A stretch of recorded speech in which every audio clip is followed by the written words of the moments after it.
ګیره خرول دائمي ګناه ده. عزتمنو تاسو به دغه امیر صاحب ګورئ که نه په دې سیټ کې تاسو ته ښکاري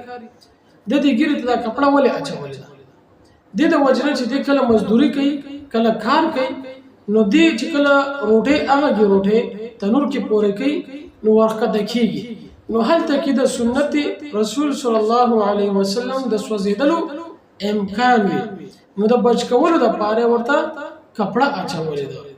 دې د وجه نه مولانا اخترعلي صاحب د ګیرې په باره کې یو څو خبرې کړې دي دا هم راسره واورئ ښه د ګیرې باره کې تاسو ته وایم هغه کسان ګوره بل ورسه کسان راغلي وو مولانا صاحب وایي ګیره به لرې کوم یورپ ته روان یم او نه پرېږدي الله اکبر کبیره ګوره دا اسلام او دنیا مخې ته رالل الله ته ازماوی چې ته کوم څیز علي ګوره دا ګیره دا خو نعوذ بالله اوسنی دور کې ایجاد نه دی که نه دا خو د نبي علیه الصلاة والسلام په مخ مبارک باندې چې ګیره ده نو پوه شه چې دا یو مبارک یو بهترین عمل دی یو صحابي ته نشته چې ګیره خرې تابعین تبع تابعین د یو نبي نه دا ثابت نه دي چې هغې دي ګیرې خرې وغیره دا د یهودیانو یو کسو پوره هسټري ده وغیره هغې ته نه ځو نو مولانا صاحب زه وایي ګیره به خروم یورپ ته روان یم نو دنیا یې واخېسته او دین یې پرېښودو هغه کسان چې په ګیره کې ډیزاینونه کوي ګوره یو کس ته ګیره خرۍ جامت کوي صحیح ده دا دایمي ګناه ده یاد ساتئ علماو نه به خپله تپوسونه کوئ بیا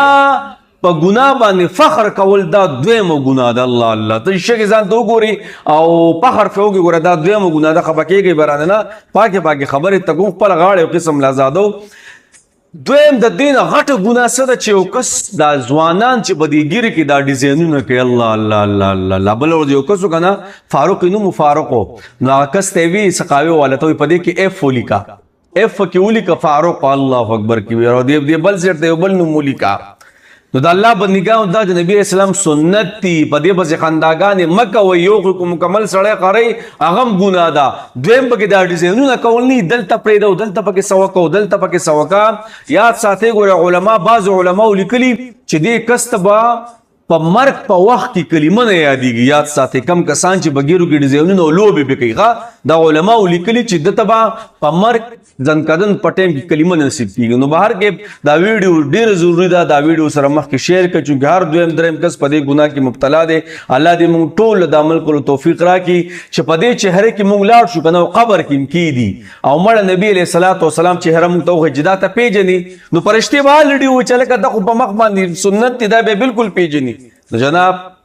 الله دې موږ دې ګناه نه وساتي او د امیر صاحب والله ډېر خوشحاله شو ډېر چې د ګیرې داسې ښایسته حفاظت کوي الله موږ ته خوشحاله ساتي